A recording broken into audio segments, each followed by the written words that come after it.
Vipi? Poa. Wewe bro, mbona sikuelewi? Namsubiria Chris hapo na mshangaa simuone, sijui hata tunachelewa.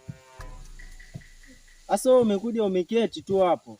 Chris ameondoka tu kitambo. Ameenda? Chris ameenda njaro zake huko.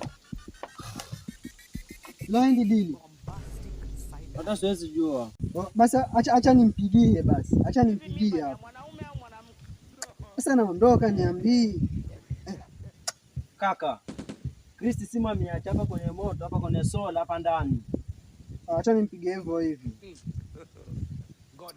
Kaka, simu ameacha hapa ndani kwenye moto. Anaichaji. Ndio nakwambia acha nimpigie hivyo hivyo. Simu iko hapa ndani kwenye moto hapa. Kwani wewe uelewi ninachokwambia? Mimi nimekuelewa kaka. Kwani nataka niongee na nini? Subiri nimpigie. Apiga. Kuwa na heshima ndugu yangu.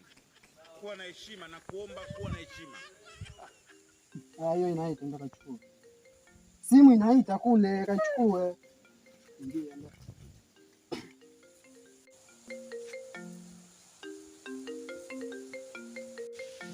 Basi upokee. Pokea nani? Hello vipi?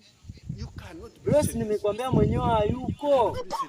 Mwenyewe kirudi nitamwambia kwa namtafuta, sawa? Sawa.